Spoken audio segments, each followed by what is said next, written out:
Good evening, dandies. Welcome to Undetermined, the podcast.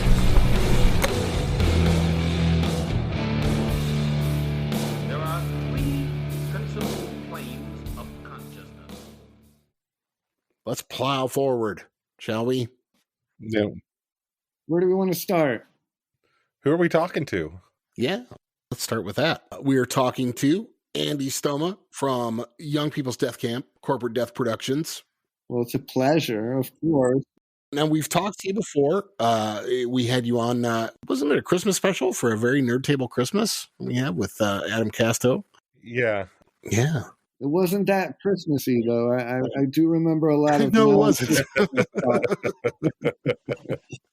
What? Yeah, it was fun, though. I love Adam so much, you know. The Nerd Table project is fantastic. Yeah. Yeah, we love Adam too. Another thing we may want to start with, happy birthday to Oh, you. yeah. Happy birthday to you. Now the show's running into fucking midnight. It will actually be your birthday. Yeah. I don't usually stay up this late either, man. What a birthday present. Thank you. There Yeah. you go. You get to count down the clock. Yeah. Did you see my birthday burning video? I circulated it around for a year or two. And it's like a Mr. Rogers mashup with like a infomercial about how fast your like house can burn if you don't like properly take care of your Christmas tree, you know? Oh, nice. I made it for Toshi from the Melvin's camp. Uh-huh. You know, I was like, oh, I'll make this guy this video. Actually, I think it started out for Nathan from the Butthole Surfers camp. I made it for him because he's a big video freak. Calhoun. Yeah. Nathan Yeah. Calhoun, yeah. And then I think Toshi's birthday was right around the corner. So it just was like this gift I kept giving away to people, you know, like, oh, here's this little video. Nobody, but everybody gets it. If I see you in my birthday notification, you got that video. Nice. I have like a wrong number that somebody called me and just left a message like years ago. And every now and then I'll send it out to someone on their birthday. And it's just this drunk guy like, hey, man, it's your birthday. Woo! That would probably cheer the person up who needs it the most, you know? That's like a good thing. Throw that out to the universe as like a healing thing. Yeah. Wonder if I can find that. It's funny. The guy probably has no idea that gets circulated by you over and over again. No, it does though. I'm pulling out my phone now, see if I can find it. That'd be great. So yeah, we didn't get much of a chance to talk about, you know, just what you do and with Young People's Deathkamp and Corporate Death Productions. And yeah, I really dig your fucking band, man. Yeah. Yeah, we were talking about it earlier, just online, and like I said, I'm a sucker for samples. Absolutely, you got some great ones you've found. Yeah, I've definitely gone through a lot of my childhood favorites and a lot of film greats too. You know, I'm huge into 1984, THX 1138. Oh yeah. Mm-hmm. You know, just Close Encounters, all that crazy stuff that, you know, I grew up on. You know, Mr. Rogers. I throw Mr. Rogers in everything. On every album somewhere there's Mr. Rogers. And probably about 50% of the videos, mostly there's Mr. Rogers. I don't know what it was, but, you know, I guess it was from neglectful parents just raising me and being like, there you go, it's on the TV, you know. Right. Nice. Boy, did it make an impact, you know.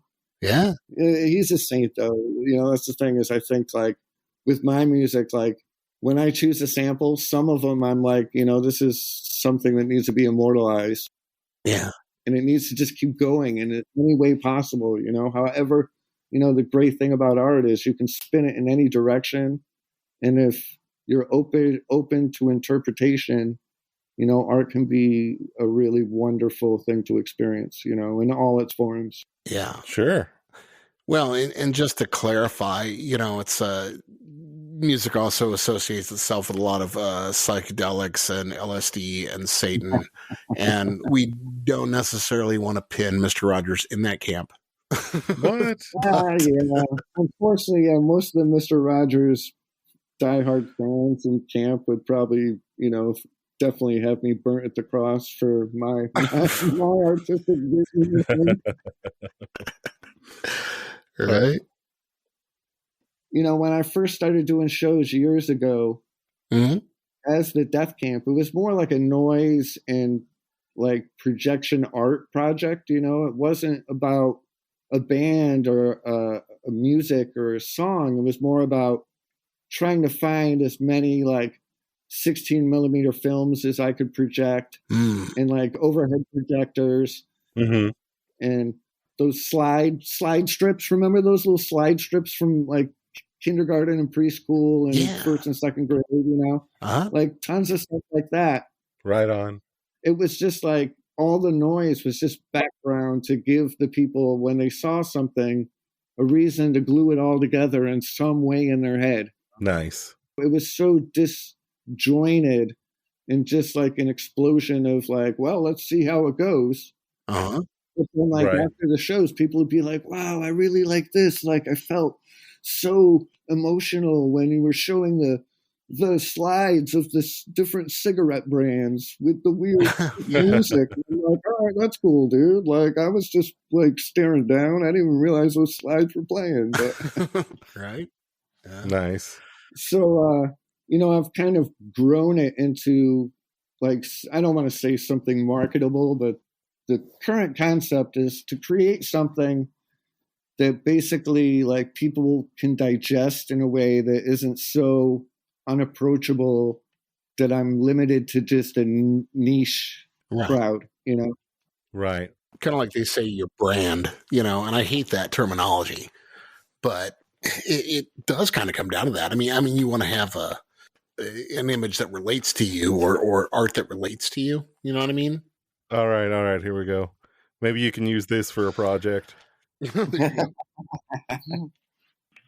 pick up the phone, Blair. It's your birthday. Let's celebrate. I'll let your boy. That's it. That is it. I'll let your boy. Pick up the short and sweet. I'll let your boy pick up the phone. Yeah, pick up the phone, Blair. It's your birthday. Let's celebrate. I don't think I've ever gotten that one for my birthday. I'll send it to you next time. Okay. I probably assumed I'd already sent it to you. Probably. I love shit like that. Like I love old media, lost media. Mm-hmm. I had this band. It was funny. I had this band right before the Young People's Deathkamp. Mm-hmm. I was in this drum and bass project called Buddha Spaceship. Uh-huh. And when we weren't Buddha Spaceship, we would take some shitty bookings. And every once in a while, we'd be like, let's not book this as Buddha Spaceship. And I'd always book them as Young People's Deathkamp. It's like But the way I got the name Buddha Spaceship was I had this little Fisher Price recorder that I used to like do playback and loop and stuff with. Mm-hmm. And I left it at a friend's house. And his son picked it up and just hit like record and recorded on it, a little 4-year-old kid running around with a little Fisher Price thing. And he recorded this crazy song about how the dog loves to fly away on his Buddha spaceship and how it takes him to magical places. And I didn't know about it. And one day I just like played the tape. It was like years late. And I was like, oh my God, like I wonder what that kid is up to now. Like, I totally created this like vibe and story out of this like little moment on that cassette. And he's in a cult. Yeah, hearing it later, I was like, oh, man. But I love that when I get to like, be connected to the samples, like for my own reason, the whole thing with the samples too is, for me, I hate lyrics. Like I hate having to be like, oh yeah, I'm so pissed off. Yeah. Right. I'm gonna go drink, whereas I think like, if you use the disjointed samples, you can tell a story just barely, and the listener makes the rest of the story. Yeah. You don't need to overwork it, and it just seems much more mystical and alluring than if I were to like try and write songs with lyrics in them. Yeah. I think people also really underestimate found art, Yeah. I know they definitely do, and saying, "Well, you're just copying somebody else." It's like, well, no, you're filtering it through your own lens, And in a lot of cases, like with what you're playing, it's so obscure and it's shit that somebody may never hear in their life. But it's also found art is also relatable, and I don't think there's nearly enough of that. Yeah. The whole Dadaist collage art. Mm-hmm. It's kind of, I don't want to say it's looked down upon, but yeah, there's so much appropriated material in it. A lot of artists tend to be like, oh, if you don't paint on canvas, you're just, gluing pictures on canvas, Yeah. Maybe so, but that doesn't make it bad. Yeah. I loved Negative Land, that, San Francisco group. They were so pivotal in like taking something that seemed so simple and creating something that like had way more power than they ever imagined, like they literally started as like a gimmick and a joke. And then we're like, now they're pioneers for fair use and for, end of copyright and, yeah, artistic use. And, mm-hmm. So like, for me, like, that's the cool thing about being more than a band, Yeah. Having a bigger vision, Yeah, and the guys from like Steel Pole Bathtub, and I use a Ministry, even though they're a little more, well, I wouldn't call them mainstream, but a lot of people know Ministry is. Yeah, but you wouldn't necessarily look at like Full Metal Jacket in that movie through that lens of industrial music. As when you hear something like New World Order or something, they definitely put a spin on it that makes you think about the things that George Bush, Senior said, or what Arlie Ermy says, and like Thieves, right, and shit like that. Yeah, it's definitely legitimate, a lot more legitimate than people give it credit for. Yeah. Well, and it can also bring you to check out something that you might not have checked out before. I'm even thinking, and I can't believe I'm using Metallica as an example, but they made me go check out, Johnny Got His Gun. Mm-hmm. Yeah. It's those visual cues. Like if you're not familiar with them, it really sparks your curiosity. Uh-huh. If you are familiar with them, it's like a time machine to that like moment in which you witnessed that visual cue, where you're like, oh, I remember that movie, or I remember being all tripped out watching The Wall. Oh, it was so hot, Yeah. Right. But yeah, the whole collage thing. And that's like, now with the lights, like I've gone from like, little slide projectors and overhead projectors to having like cinema grade projectors and video projectors and multiple sources to like feed the imagery as we perform now. So it's like this. I love the Butthole Surfers so much. Yeah. They're the greatest band on the planet. They had balls beyond balls. Mm-hmm. Right.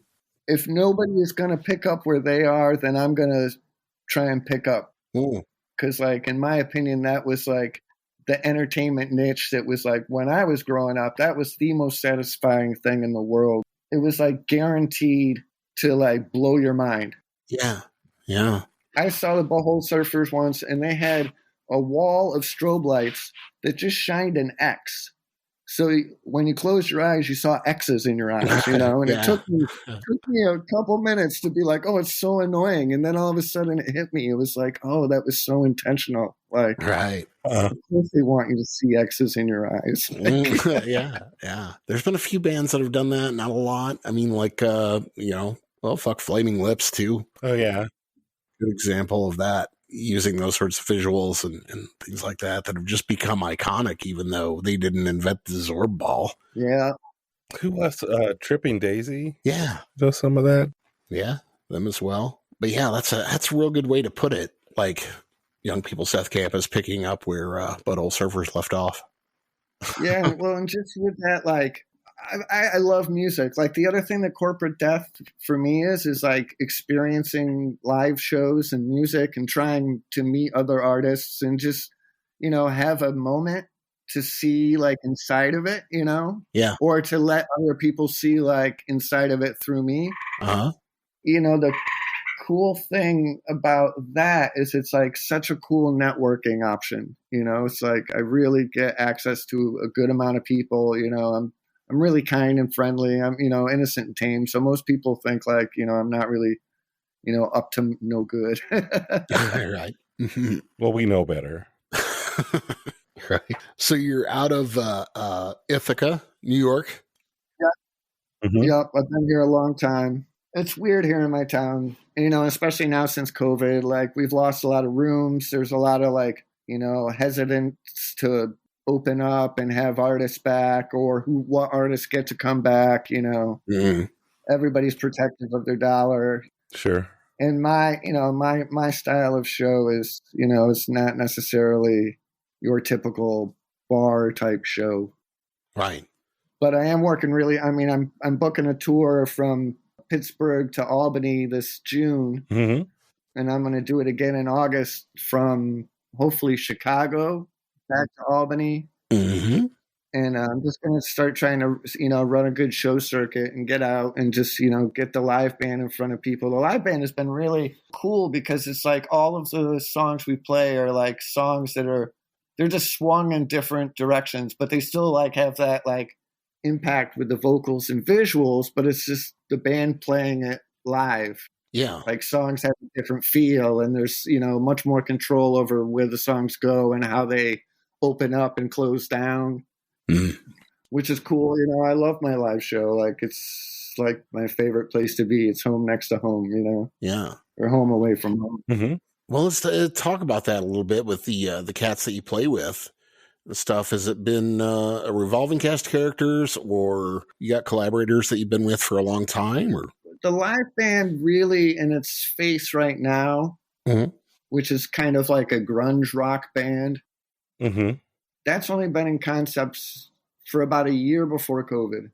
Okay. The songs were written before then. Like I basically write and release all the material, and then I find people willing to play. Okay. My next release will actually feature these musicians because we've been working through COVID, and we're really close and tight, and it's a great thing. Mm-hmm. For me, the financial practicality is, it's hard for me to drag a full band into a studio and set aside time and then get overextended. Yeah. That's kind of where I was with the video. Like things get overextended quick. Budgets, I save money and budget for things. And then the minute you start, you're like, that budget's gone. Like, yeah. So, the next album will be, a live band project, which is great. But most of the stuff, I write, compose, record all myself. I try and keep it all in my own hands. Yeah. Just so that way, like the artistic vision and integrity is always kind of, ingrained. Mm-hmm. The other guys help write. Like that's the great thing about the live show is like the other guys bring their input into the songs through that venue. Yeah. Yeah. Like they know, like I'm never going to probably come to them and be like, oh, we got to sit down and write a song. Mm. I will come at them with, hey, I have 4 or 5 ideas. Listen to what you hear and then pick 1 or 2 and we'll hash out something. Yeah. So tell me about the lineup right now. Who all's in it? So right now, the longest member in the band is this guy, Joe Meeks. And he's the drummer. Mm-hmm. And he's I met him through my corporate job, which I've, desperately been trying to leave, but unfortunately, forever chained to. Isn't it funny how like benefits and good pay kind of change you to your job? Yeah. Yep. So I met him. He repairs equipment in kitchens. I happen to chef in kitchens. So I've known the guy for a while. And he'd come in and fix my equipment and, get all dirty for me and fix gear.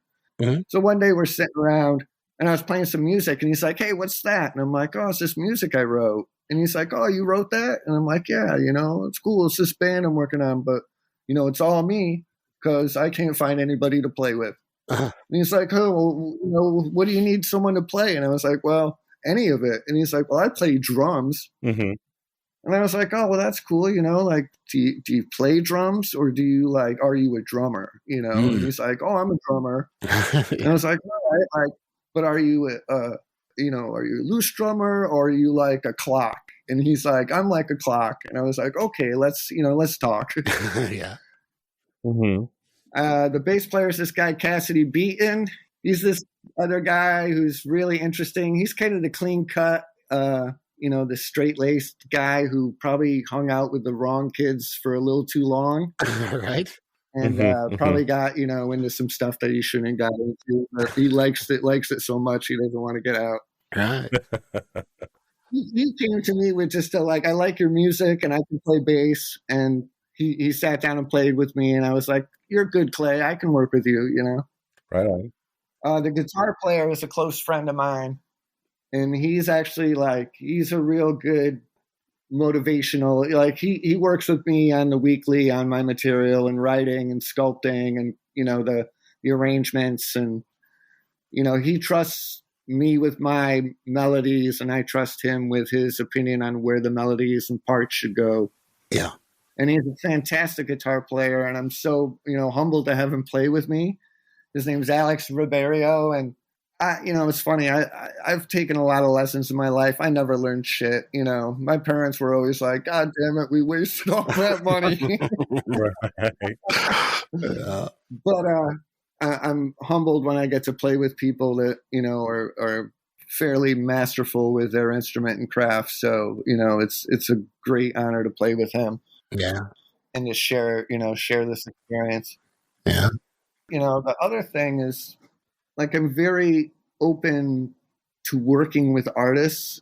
Like my earlier projects with the Deathkamp were basically me and anybody else who had some weird noise concept, I had this guy play with me once and all he played was a door spring through a microphone. Yeah. And I was like, okay.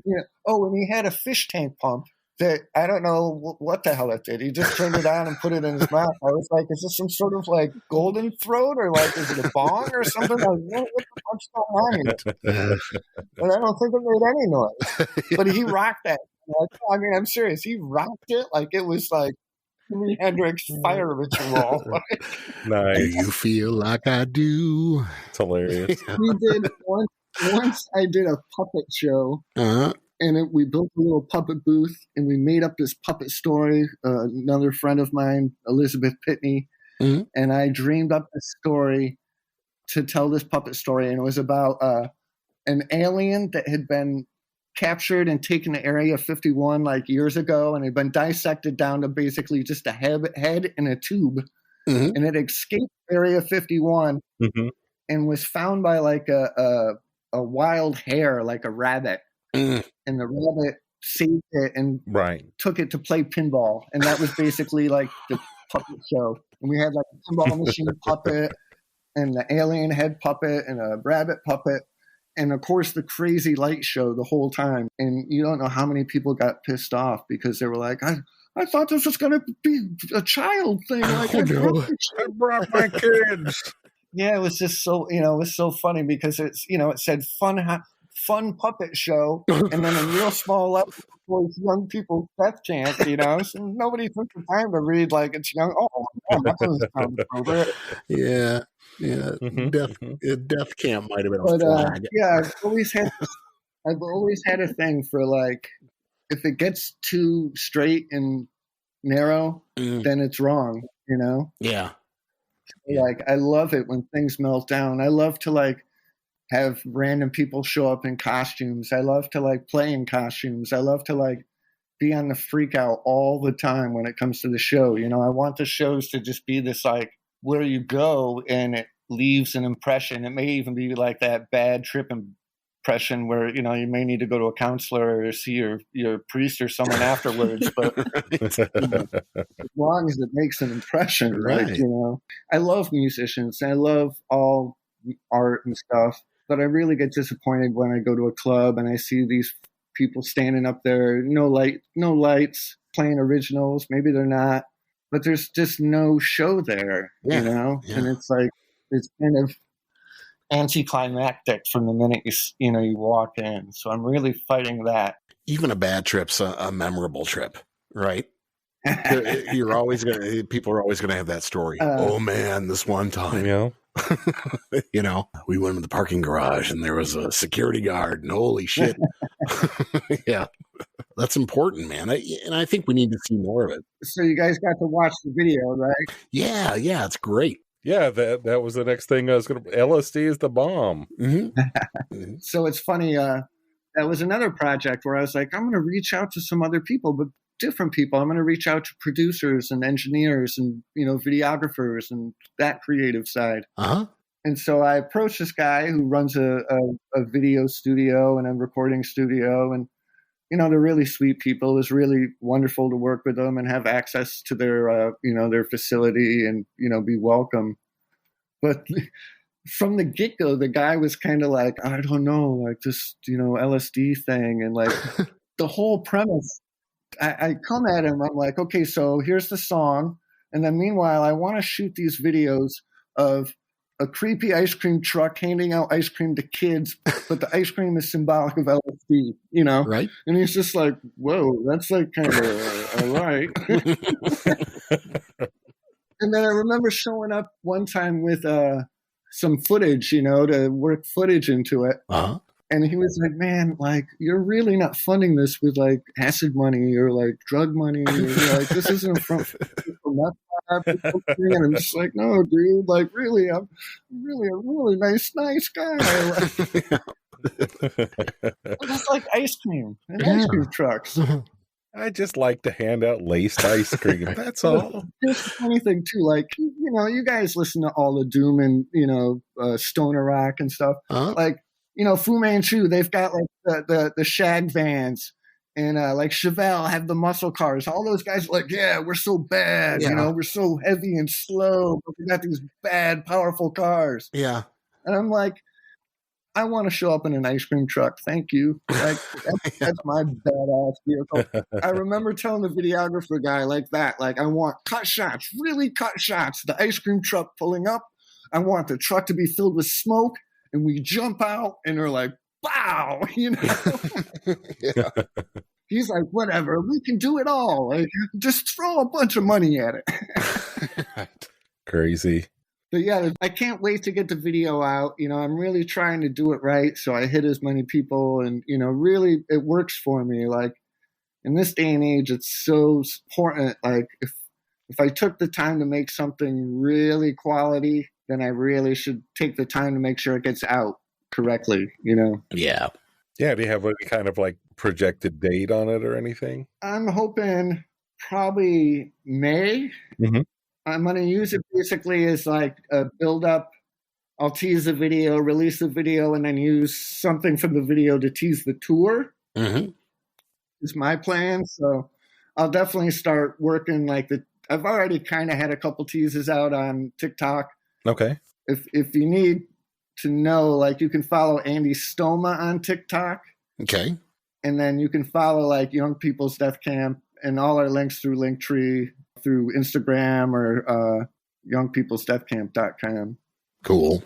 But the video is like a fantastic moment for me. It was great to like bring in a lot of other people. It was great for the band. It was one of those like mid-COVID moments where it was like, great, we're staying productive, we're doing things, like we aren't getting bogged down by the pandemic and the turmoil and the lack of opportunities.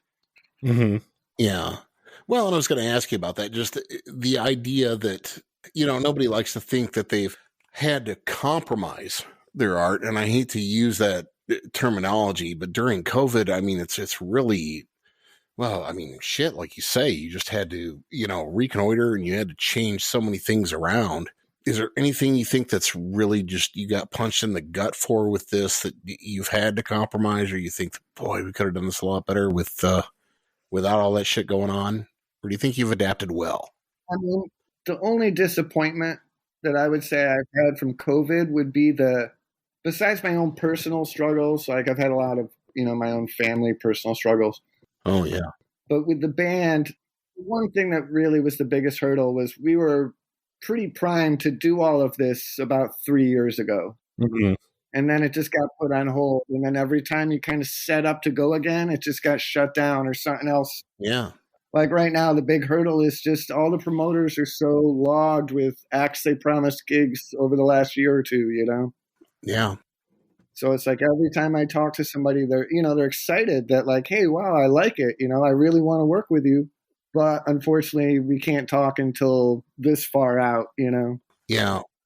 Right. And a lot of them need to, because they've been hit so hard, go with the guaranteed money makers for a while. Yeah. Yeah.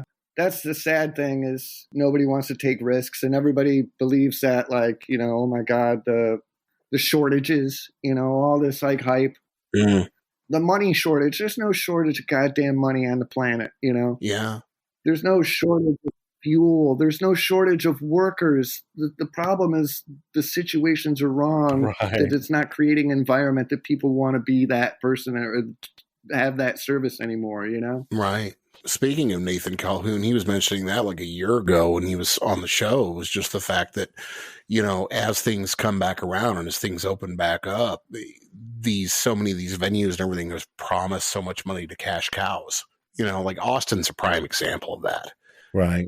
You've got all these bands there that are typically bring in, even the local acts bring in a bunch more. There's a lot that get neglected because they're not, they don't typically sell out a 1,500 seat theater or whatever. Yeah.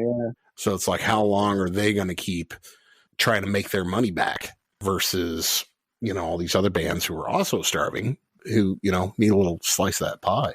Mm-hmm. Yeah. It's funny. I don't know if you're familiar with Low, the band Low. Mm-hmm. So I went and saw them in New York City 2 nights ago. I love Low. I'm really, I have my own fan page to Low. Right on. But the band that they had open for him, Divide and Dissolve, were these two native women mm-hmm. who play like kind of doom noise, power noise music. They're on a mission, like, to hear these people get up and, they're like, we don't get this opportunity to play in front of groups like this. Like, it's so wonderful to be here. This is what our real mission is. They took a chance every time they opened their mouths to say, like, think about the world around you, like, use this time to like think about what's going on, Mm-hmm. It was really empowering to see something that like I wouldn't have been drawn into. I love experiencing music, but I can only find so much at a time.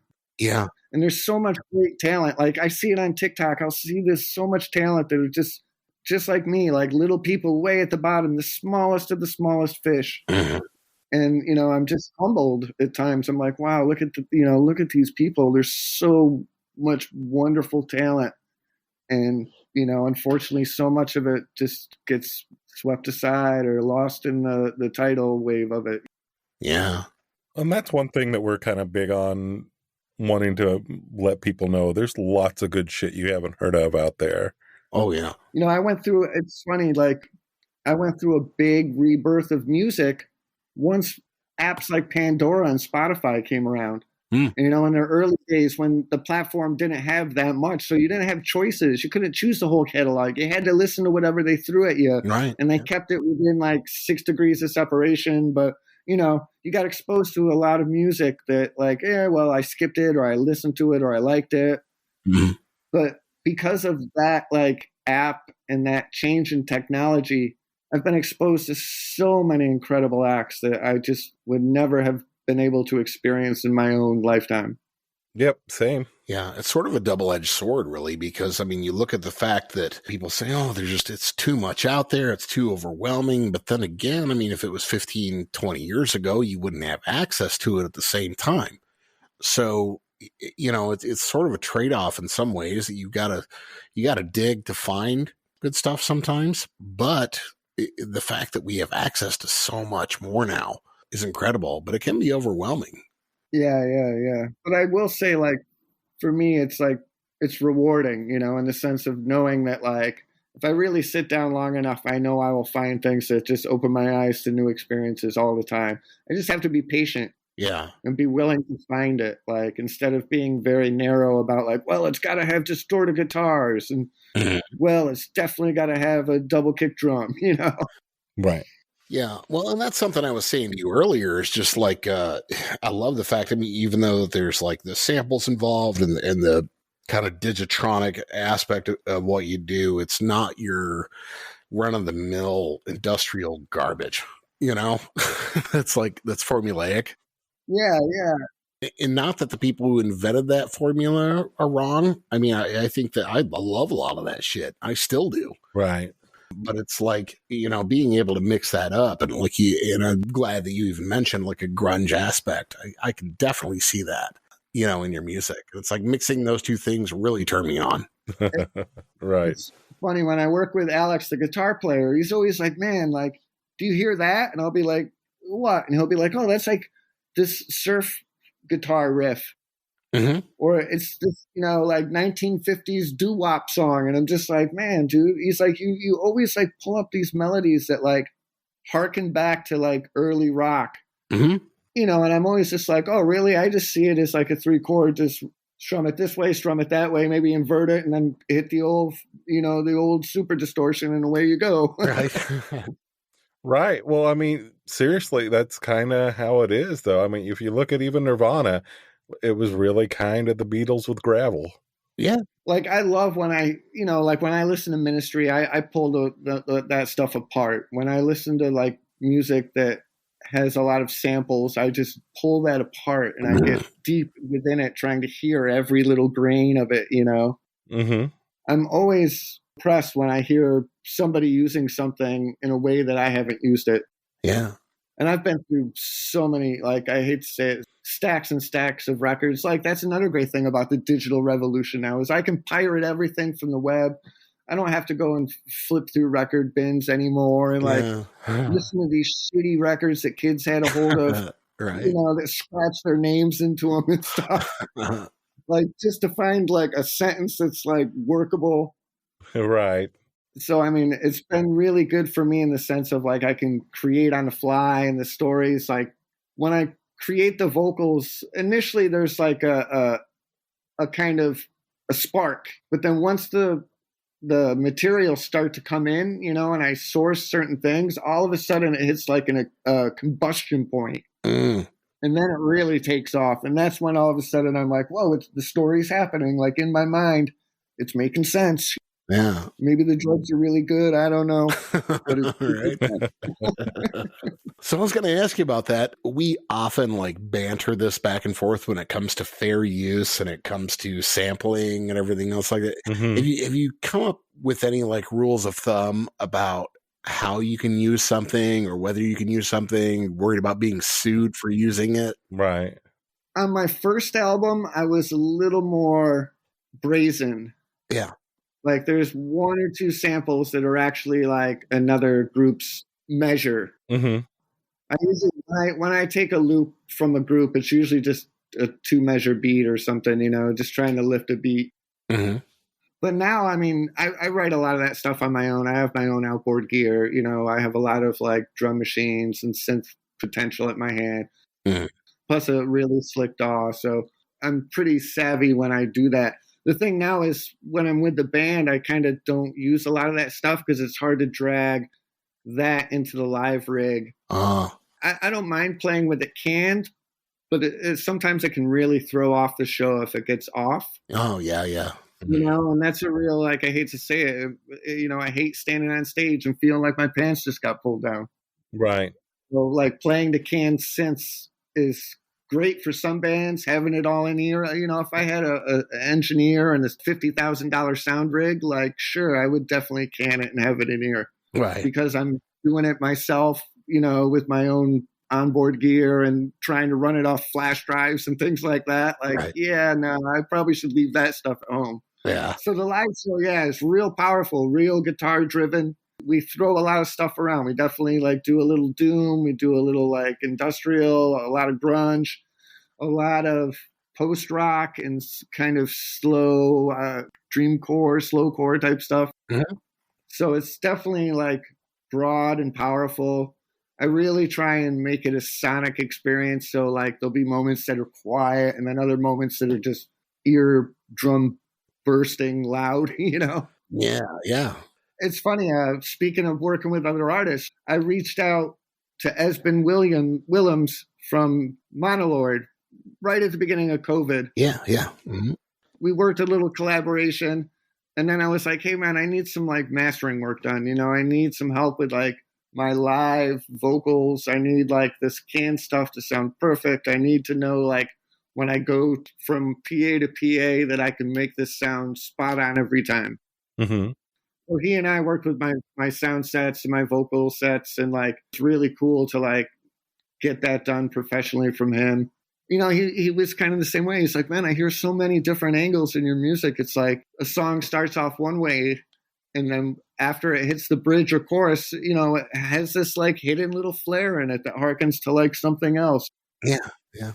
And I just, when it comes to like my writing, I try to like always write like in my mind what feels natural, you know, like what feels like a normal breath, like what feels like you just inhaled like a normal breath of air. Like it's got to feel right. It's got to be like a clock, you know, everything has to be natural. Mm. Sometimes when you produce everything in a DAW, it loses all this natural vibe, you know, and it just becomes so machined down where it's just quantized to the tick. Sure. And there's no real human vibe or feel kind of in it. Yeah. So that's the great thing about like the band is like there's a little more control of the songs, a little more fun and play in it. Some of the songs take totally different stabs at the material versus what's been recorded and released. You know, it's really fun to do that. Like that really turns some heads too. Because most people would be like, oh, I didn't recognize it at all until like I heard the chorus. And then I recognized those vocal samples and realized you were playing that weirdo song that I like. You know? Yeah. You ever had anybody come at you with like a cease and desist order for any samples? Right. Not really. I mean, I definitely, you know, I hate to say it. I don't, because I release it all myself. Like I don't have to entertain that kind of thing. Yeah. The sad thing is when I approach individuals about releasing my material, that's like one of the biggest hurdles. Anybody who's going to invest money fears that they're going to lose their money because it'll get shut down, you know? Yeah. Well, we worry about that with like the bots, you know, the fact that the internet can listen in. Yeah. Because I don't know how many times on like social media or whatever, I've made a little video or something that sampled some song. It's like, you've been shut down by Sony, Warner Brothers, well, you know, whoever, because we own the copyrights to that song. It's like, dude, I played like 3 seconds of that song, but the fucking internet bots picked up on it. Yeah, the thought police, they're always there. Yeah, put me in Facebook jail or whatever. Yeah. Yeah, I have it. You know, it's funny. Most of my stuff is so collaged and so worked over that I usually don't get any like pickups like that, you know?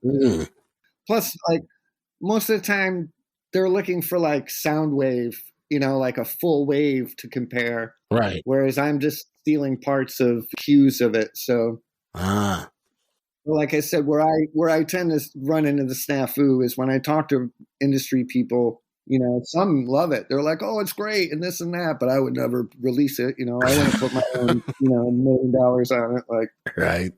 So I'm happy. Also, like I'm happy being my own little media pirate and running around and doing it like very underground and very DIY. I'd love for some opportunities to really bring it out for people. That's like my whole intention with like starting these tours. Sure. You know, this whole concept started mid-COVID. All the bars were being so crazy with, oh, you can only have 50 people in the bar, and oh, you got to sell 50 tickets to book a show with us, and you know the 50 people better buy 6 drinks each, and you know it just got to be such a pain in the ass that I was like, I don't need bars. I don't want to play in bars anymore. I don't like the crowd. Like if I'm trying to entertain the guy who's more interested in the $2 happy hour drafts, you know, I don't need to be there playing for him. Like it's not where it's at. Right. So I started this whole like, I'm going to do pop-ups, you know. I've been playing at this like kava bar art holistic center that's fantastic in my town. It really supports, you know, the local music and local art scene very well, and a holistic scene and the spiritual scene. It's a cool little center for that vibe. And and the guy's really open. He likes my stuff, you know. Even though when I approached him, I approached him like, odds are your people won't like my show, you know. Yeah. But he's like, I like your material. I'm really interested. You know, he was like, I'm more than interested. Like, I like what you're selling me. Yeah. Do you have any favorite like audience response stories, like good or bad? every time we play, the audience response is fantastic. People are blown over. Like, we get a lot of, open love and praise and, please come back. Mm-hmm. Where I don't get the love is when things get posted, because then I run into the narrow-minded people that see, the word Deathkamp and associate me with some sort of hate group. Yeah. It's funny. I always reach out to the people and I'm like, I'll send them a link to my most inspirational song, because all of my music is built out of love and like compassion and peace and acceptance. Like all of my material, even songs like LSD is a Bomb, it's not about telling kids to, get all wasted. It's about like being free to understand like what you're doing with your body. Yeah. But yeah, it really bothers me that people, as they say, haters hate. Yeah. Well, yeah, there's a real myopic view, and people feel like they don't have enough time in the day to give enough, they don't dig in enough to really figure out where somebody's coming from. I'll always give somebody the benefit of the doubt. Some things can be parody, Sure. I had a chance to play this festival, and the guy was like, "Oh, you came recommended really highly by another friend of yours." And I was like, "Oh, great. What's the event?" And he's like, "Oh, well, we have this blueberry farm, and, we are interested in seeing some of your movies and hearing your music." And I'm like, "Oh, all right, great." Oh, nice. He's like, "Well, what's the band name?"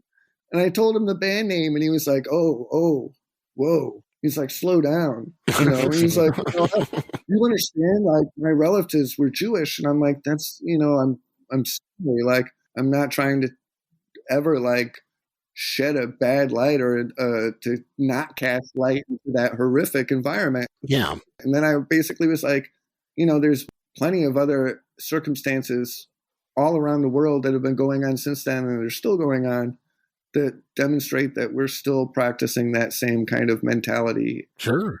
We just use different words for it. And, the fact that I use the word death camp is really saying that we're living in it and we have to do everything to get out of it. Or maybe somebody has to come and save us from it. Right. We need to be liberated. And of course, he's like, "Whoa, that's so deep. You're in. Like, I love you. You're welcome to play." And then, of course, it just got all screwy. He's like, "Oh, by the way, like, I don't know if, like, how much power do you need? And can you set up? And I'm in a field and this and that." And I was just like, "Yeah, know what, dude? Like, no money, no gig." Yeah. We still take payment up front. Yeah. Yeah. But yeah, like the live shows have been great. We bring a lot to the show. People get a little like impressed when they realize like these four guys, like me, I handle the lights, the fronting of the band, 90% of the setup and tear down, all of the booking, all of the management, all of the merch. Mm-hmm. The one thing I don't do is drive, and soon I'll be doing that too. So it's like, people are pretty blown away by the amount of momentum and oomph that we come with. Yeah. Like I said, I really want a show on a level of like what I was able to experience. Yeah. I've seen so many shows. I've been to thousands of shows, tons of psychedelic shows. I used to follow the Grateful Dead for years and just, lose my mind in their sound, and watch their shows all day long and dream about their light shows. Mm-hmm. I used to see Allman Brothers, Sonic Youth, like so many bands with great visual light shows and great live sounds. Right. And I've always been like, when I do my show, it's got to be that. It can't be no half-ass job. Yeah. So speaking of like tours and merch and t-shirt, where would somebody want to go to check out any of your stuff if they wanted to do that? So all of the material and merch is available through our Bandcamp, Young People's Deathkamp at bandcamp.com. Mm-hmm. You can find links to all that. If you're not a link typer, you can go right to www.youngpeoplesdeathkamp.com.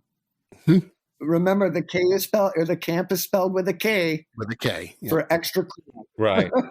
Right.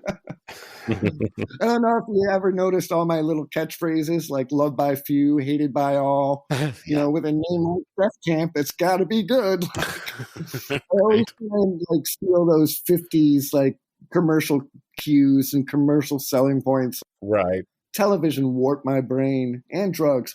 Yeah. But mostly television. Yeah. I hate to think of what I'm going to be like when I'm like 80 or 90 and the person in the nursing home has to like put up with me.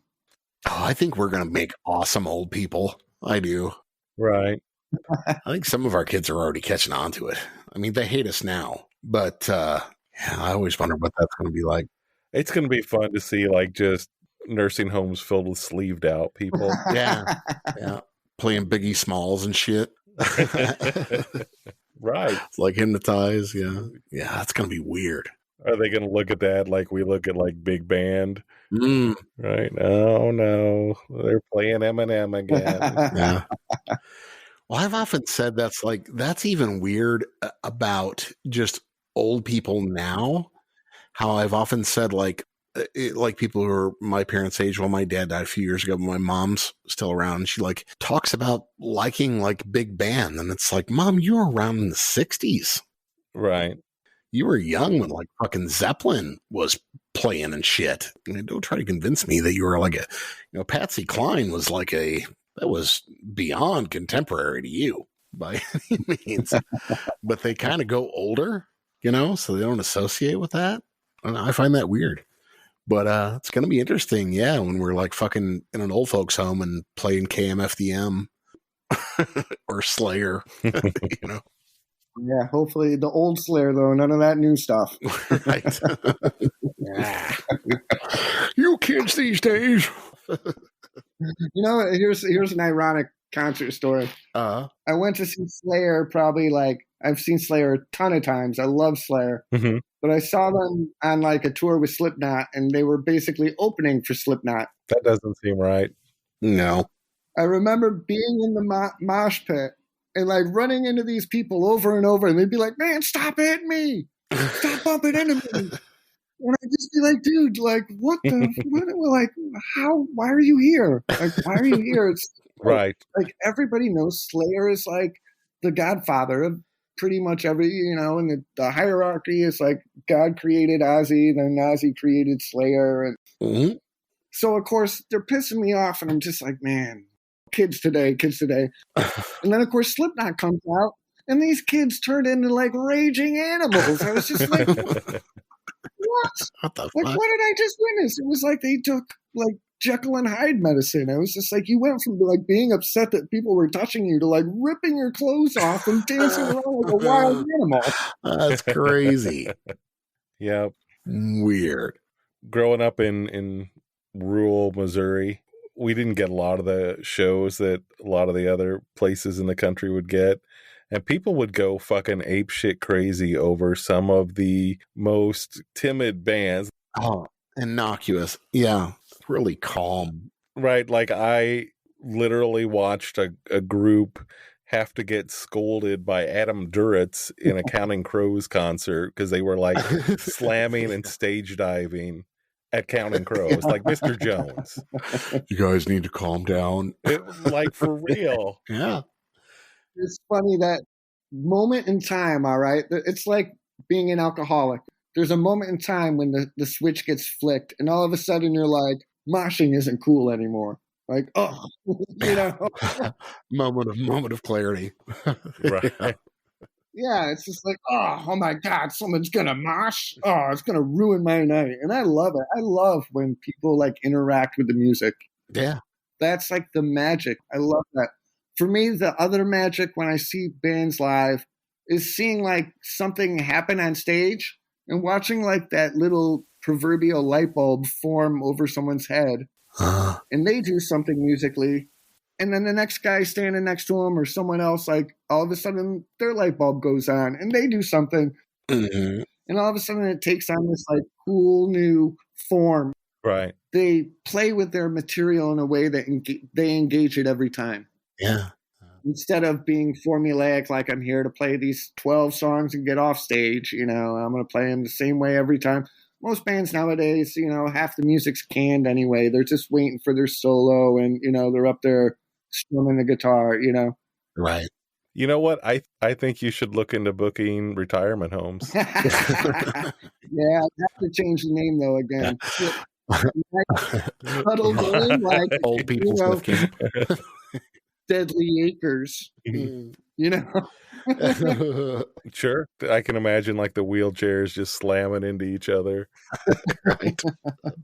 The best thing about that is, all of your crowd will be totally high out of their minds. So, Yeah. you know, you don't got to worry about, you know, the crowd not enjoying it because they're probably already pushed their pants before you even play. Right. Mm-hmm. And you can come back the next day. They won't remember the last show. Yeah, you can just change the name, you know. Right. As they say, like every band's got to have a gimmick, right? If you're gonna make money, you better have a gimmick. Right. Or just tell them, I'm Justin Bieber. Right.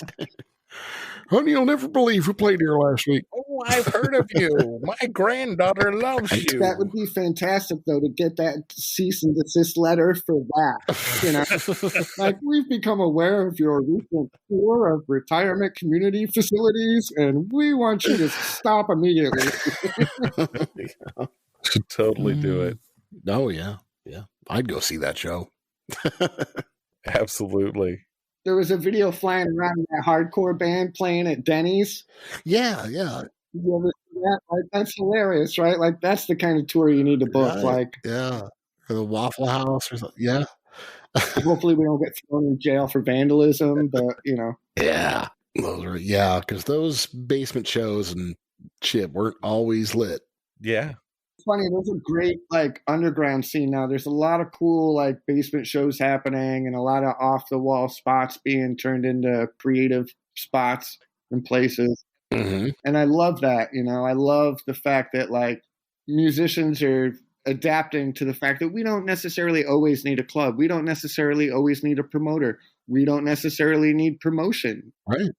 A lot of bands are strong enough on their own legs now that they can pull off like a 50-person show in a little coffee shop or at a bookstore, or the park gazebo, you know? Yeah. And that can turn into a viral video. And then, you know, the next thing you know, they're selling out fucking stadiums. I mean, you never know. Right. You got any shows like that in your past that popped up that stand out to you? I mean, the coolest show I've ever played I've played some funny shows, all right? Coolest or weirdest or funniest? Yeah, any of those. I've played some funny shows. So for the punk and heart, like the Deathkamp and Stoma band and stuff like that, I don't have any glory stories. Okay. But I used to play in a piano trio with this guy from New York City. And it's funny, he basically was like, I used to play bass then. And the funny thing about bass is I used to play guitar in this punk band way back in the day. And then the bass player quit, and those assholes made me play the bass, all right? Right. And then the next band was like, oh, I saw you play bass. Do you want to play bass in my band? And I'd be like, oh, well, that's cool. I guess I play bass, but I'm really a guitar player. And they're like, no, you can play bass. And then, you know, the next band's like, man, you're a great bass player. You're going to play bass for us. And I never got to play guitar in another band until the Deathkamp now. Like, so when I put the Deathkamp together, I was like, who's the front guitar player? Well, that's going to be me. Even if I'm not playing the bass in this band. Like, that's funny. That band, I got to meet Melly Mel. Cool. He had good New York connections. And we just played, you know, we played Kenny's Castaways, Lion's Den. You know, we got to play some fun rooms. Right. Being like closer to Manhattan and Brooklyn then was like kind of cool, you know. I wish I could get back that way now. The downside is it's just so unapproachable. Yeah. Like been emailing for over a year now to get into Brooklyn. It'll happen. Yeah. That's why this video and all this stuff is, you know, that's where the direction is to get this momentum finally like in front of some people that'll be like, wow, we see what all these other people have seen, which is these guys are serious. Their original music is off the charts. Their live shows are just a zany freak out. It's not just like, oh, we showed up and played under red lights. Right. Well, we'll keep our fingers crossed. We haven't cracked into New York yet, really, in terms of guests. No, not a lot. Yeah. It's kind of weird. Yeah. It's hard, right? Like and that's the thing too, is that scene is very entrenched. Like you have to be hardworking, networking in the rooms often. Right. Just to like get a chance to even like get on someone's radar. Yeah. Well, it's entrenched and it's also in limbo, just with this whole COVID thing. Yeah. We hate beating into the ground, but I mean, it's happening. And I mean, it's, New York's one of those cities where it's just fucking things were always happening with people showing up to places. Yeah.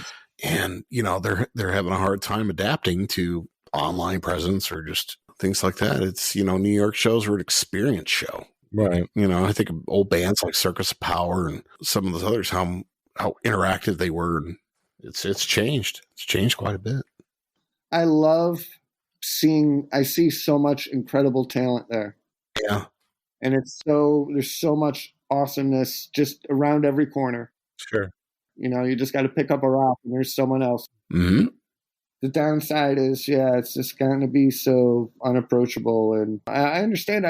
Whenever I approach new promoters, any new industry connect, I always try and thank them and say, like, I appreciate all you do. I know that, like, this may be our last conversation, our only conversation. Mm-hmm. If you even read it, God damn it. Yeah. But I always try and say I understand this is your career, and I hope you understand this is my career. I hope that, like, we can appreciate the fact that we're both working hard to make the most of our careers, and I can only wish you the best. Like, I really try and establish that respect. Yeah. And that camaraderie, I understand, like, people got to come through doors, drinks got to get sold. Sure. Bills got to get paid. Like, times have to be, set. Like, I understand the whole show thing. I've done it all my life. Yeah. It's something that, like, for me, it's like I said, it's magic. It's my home away from home. I'd love to be there every day if I could. Financially, I have to, like, still cling on to, like, a job to, keep the bills and the studio open and keep the opportunities happening. Yeah. But I really, I am very, like, excited. I'm really excited about, now that things are starting to come back and, heads are starting to come out of the fog, people are really their ears are starting to clear out, Yeah. Right. Everybody's shaking off the cobwebs and getting kind of back into their, let me experience things, Yeah. And I can't wait to be a part of that. That's huge for me. We'll be pulling for you, man. Yeah. We can't wait for it either. So what have you got? What have you got lined up as far as what you're going to be? You got any shows lined up, anything like that? Yeah, I've got my plan, like I said, is basically I'm going to take a run from Pittsburgh to Ithaca in early June. Uh-huh. And then we'll take probably a weekend off and then do a run from, say, Rochester, Syracuse, Albany, Ithaca to end out June. Right on. And then July, we'll probably play maybe a local gig and then try and flip that circuit again in August and run it through the fall. That's as far as I'm planning on going with the, like, reaching out of my normal region. As for local shows, like, I tend to play pop-ups. I tend to be kind of sporadic as to what I take. Mm. I get emails that are like, oh, we really want you to play.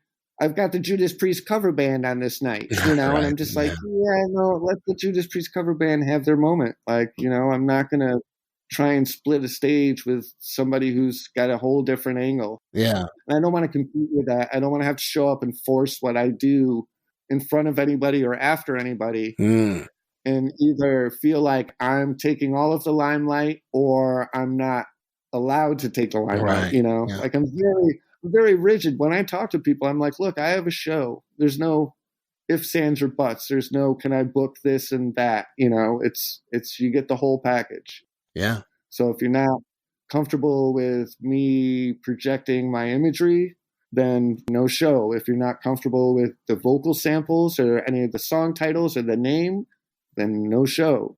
Yeah. If there's any screwy, like, you don't understand my rider or our agreement, it's cut and dry. I'm, like I said, I don't like to have my pants pulled down on stage, and I don't like to roll into a town and be kind of in the dark as to, like, oh, great, this guy totally pulled the wool over my eyes. Yeah. When I was in the band Buddha Spaceship, like, we did a really good tour. We had great shows. We got to open for Moby. Like, oh, cool. This cool, like, momentum happened. But it seemed like the further we got away, the harder it was to maintain the rider. Mm. More situations came up where it was like, just play the gig, take the money. Mm. And I remember once we took a gig for like $400, and I explained to the club guy. He was like, that's plenty. You're only 2 people. Wow. I was like, man, dude, there's like close to $20,000 worth of equipment on stage. Right. Your $400 wouldn't even replace the cables. Yeah. Like, you don't understand. Like, yes, we're 2 people, but what we bring is like, you don't just find that. That doesn't just always do that. You're going to charge less on your beverages and to your audience getting in. Yeah, no shit. Yeah, exactly. So, through my experience over my lifetime, I tend to try and be as intelligent as I can when it comes to booking and gigging. I'm willing to take some risks, like I'm willing to talk to people, but if something leaves a weird taste in my mouth, I usually know like it's a bad deal. Let's walk away from this. The other thing too is, if you are not interested in me this time, I guarantee after we take a run or two, like you probably will get interested, Yeah. Yeah. All right on. But yeah, like I said, we're going to probably run those shows in August. My plan is to actually, hit Columbus and play with Nerd Table. Nice. And really try and work up that connection. In Pittsburgh, I'm working with the Warehouse of the Strange people, just playing an art gallery, playing in Pittsburgh on the 11th of June at the Green Beacon Gallery. Cool. This guy, Mike Fisher, put the show together. He's got a little promotion company. I got to give him a shout out here. His company is Strike True. Okay. He's one of those people that got interest in me early on and has just been faithful and kind and like considerate. It's like I know when I receive comments from him that it's like good and integrity and, Yeah. It's a good relationship. That's the thing. Same with like Adam. I've never met Adam in my life in person. Yeah. No, we haven't either. Yeah, I've talked with him so many times and had so many great conversations. It's like, I trust him. I bump ideas off him. I actually sent him this video just a week or two before just to bump it by him. I always bump ideas off him. Mm-hmm. He's really been open and kind with, like letting me have some creative freedom with their stuff. It's great to support and co-support and work together. So I'm excited to, get a chance to play with him and his band and see like the fruit of our work come together in a reality instead of just in the digital realm. Yeah, it is interesting how that goes. I was just thinking about that. It's like he was one of the people that like I said Merry Christmas to on Christmas morning. It's Adam. It's like I've never met this guy before in my life. He's a good guy. Yeah. I'm friends with his mom on Facebook. Candy looks like she makes some great food. We talk every once in a while, chat and shit. But I think that's great. But he's a solid dude. He's a one of a kind for sure. Yeah, I can tell you that without ever meeting him. He's a stand-up cat. Sure. Yeah, I'm such a proponent of like artists helping artists. That's like my mantra. He's like the embodiment of that. The lobotomy of it. He's the lobotomy of that. Yeah, it just was so easy to work with him. Yep. And so open and friendly. It didn't feel, forced or any kind of like, you better do a good job, Yeah. We both know like we're both doing it out of love, that there's nothing else, no other incentive in it really besides a love and desire to work with each other. Yeah. I think that's more important in music than a lot of things is honesty. He's got a new album coming out this year. Yeah. That I got to be a part of that one too. It's so great that I get this continued relationship through him. Yeah. I got to work on a track with him that featured one of the DJs from Limp Bizkit. Huh? He produced most of the track and then Nerd Table set their stuff to it. And then they sent it to me to mix and produce a subtle version of it for them. Mm-hmm. And then he let me basically tweak it out my own way. So I gave it this real kind of like Beck meets Butthole Surfers kind of vibe. Mm-hmm. A little more aggressive vocal samples and a lot of like affected. I took Adam's voice and pitched it down and pitched it up and ran it through delays and then ran it through, filters and control pads and things that I could basically just get a lot of dynamic movement out of it and beefed it up. It's so like hip hop driven. It's fantastic. Yeah, I'm looking forward to that. We're going to have him back on too. Talk about the new record. Well, for sure. Yeah, his new record's got so much talent on it. I did the video for Teresa Nervoso. Oh, yeah. She's on it. Paul Leary did the album artwork for it. It's like every time I talk to that guy, I'm just like, what? Yeah. How do you talk to these guys And by the way, like, if I sent you like a box of chocolates, could you send them my email or something? But yeah, I'm always like, I'm honored always to get to work with his projects. Every once in a while, it's hard. You know, it's hard working over distance with people you don't know. Sure. It's hard to spend 2 or 3 nights in my studio cranking out a mix for him and then have him throw it back and be like, it's garbage. You know? Right. He's never said that. Right. But, you know, it's that kind of work where it's like I do as best I can, and then I have to also understand that I have to allow him his place in it. I have to allow the band to have their place.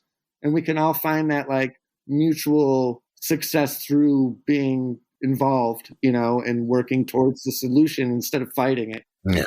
How many times you hear bands, oh, we were in the studio and we just ripped the hair out of our head because the engineer wouldn't do this or that. Right. So really excited for that release. You know, hopefully he'll let me throw another video out his way. Mm-hmm. The last tracks I got to do with him, the Pandemics mix that I got to do, and then, was it Farewell? Yeah, it was Farewell. That mix for him, for his album. You know, it was so much fun. And to, you know, just meet like some of the other people involved was great. To get their like appreciation of what I was doing and how my input had maybe made an impact in a way that, you know, they enjoyed. Sure. Yeah, that sincerity. The sincerity is very important to us, I think. For sure.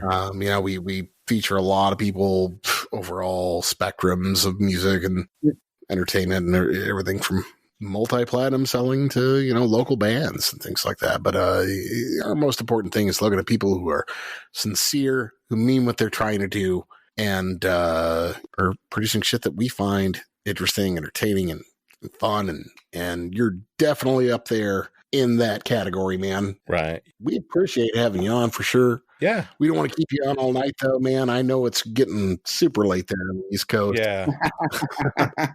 Well into your birthday. Officially. It's just time to start partying, man. You know what? I'm going to call that guy. You don't have a number linked to that, do you? That soundbite? I have a phone number that you have his number? I think I do. Call him up and be like, I'm here, man. Hey, I'm here. Mr. Call. Should totally do that.